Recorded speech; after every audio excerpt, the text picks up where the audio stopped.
Every story begins somewhere. Believe it or not, you didn't always know that 2D life forms are vastly superior to their 3D counterparts, and at some point in time you actually remembered what your natural hair color was. But these days are long forgotten now. As Abraham Lincoln once said, those who do not remember the past have bad memory, and that is why I've come to remind you of your origin story. Although there are many ways in which one can be introduced to anime, I would bet most people will follow these similar paths. Your friend, appalled by your casual taste, decided to bestow upon you one of his dank cartoons. Upon watching the show, you desperately wanted to see more and begged your friend.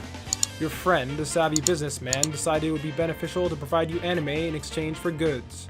After years at your local video rental shop, you have grown tired of seeing the same types of shows and movies. You notice some spicy looking DVD covers, which for some reason don't have an 18 or older restriction. When you start watching the video, you are confused as to how you've been watching for 20 minutes and nothing sexy has happened. Luckily though, the show has managed to hold your attention. Looks like this isn't going to be the first time you pick up one of these DVDs. As far as you were concerned, you were just watching Cartoon Network, but for some reason the shows got significantly better as the day went on. When you hear someone say they started watching Naruto, One Piece, or Bobo when they were a kid, then chances are they were watching Toonami. Similar to Toonami Kids, but instead of watching a variety of shows, your exposure to anime didn't extend past children's card games. After you Google searched for a picture of your favorite character, you were met with hundreds of pictures of completely appropriate, non-erotic images.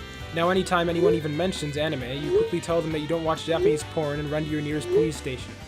Sadly, these souls will never return to anime. Right before you had to place a mortgage on your house to pay off the debts to your friend, the advent of streaming services such as Netflix have allowed you to continue your unhealthy consumption of anime. Now that your wallet is no longer able to keep you back from your addiction, things are starting to take a turn for the worse. The one show that you picked up from the video rental shop was just one of many to come.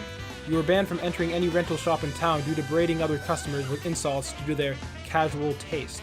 The internet cut off your dependence on stores, and now the list of shows you've seen expands at the same rate as your ego. So you don't lose track of how many shows you've seen, you catalog your opinions on sites such as MAL, making sure to leave insightful feedback on every show.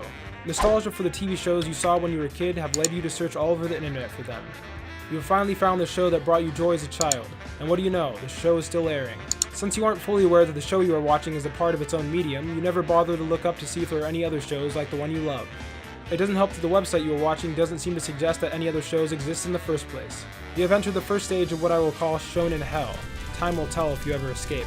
Once again, similar to Toonami Kids, nostalgia leads you to search for shows you loved as a kid. Unlike Toonami Kids though, the shows you remember being so great aren't. You still have a soft spot for these shows as they are part of your childhood, but you believe you've outgrown these shows that you have learned to be anime. Most people who find themselves in this stage refuse to ever acknowledge the shows they loved as a kid, due to societal stigmas, and never venture back into the bosom of anime. Your anime addiction has led to a very dangerous stage. Your bedroom is no longer a place you can show your parents or anyone for that matter without being embarrassed. Netflix can no longer satiate your need for anime, and neither can Crunchyroll. Targeted ads follow you wherever you go and begin to attack your wallet. Your lexicon slowly starts to shift into a place that is no longer English, but instead an amalgamation of memes sprinkled with butchered Japanese. You are convinced that your country of birth was Japan, but your parents are just keeping it a secret. You can still turn away from the path you've chosen. Think of the children. Disappointed by the lack of intellectuals in your community, you scavenge through analytical YouTube videos, comment sections, and forums to see if anyone can rival your pure genius. To your dismay, no one seems to have a worthwhile opinion. Truly a shame. As you are not able to make a clone of yourself so you have someone to talk to, there is only one thing you can do now. You have found others online that share your love for your favorite series, but your favorite show only comes out once a week, and due to there being no other shows in existence, you must extend the enjoyment of each episode by watching episode reviews and having well thought out civil conversations with your fellow peers. Your journey with anime will end once your favorite series does, which will be approximately never. You swear the house you lived in had windows at one point, and a door, but none seem to be in your line of sight. The sole source of light in your room comes from your computer screen. Moving around in your room becomes almost impossible due to the figurines that are scattered like landmines across your floor. It is not all bad though, as the quality content that you post to your YouTube channel allows you to pay for food and electricity. Or at least it would, if your mother wasn't already paying for it. You have realized your true calling as the god of the anime community. In an effort to show the rest of the world the light, you've created your own channel, and have made it your duty to rid the world of the evil that infests it. Your journey will be a long and perilous one, but no matter how many times other people try to sway you, you must remember that you are the hero the anime community needs right now, but not the one it deserves. Or there's also a chance that you don't fit into one of these highly specific categories, but that wouldn't be any fun. I mean, at least you aren't a narcissistic YouTuber who never posts videos, and when they do, they're exaggerated critiques of other people, veiled through the use of subpar comedy. Wouldn't that suck?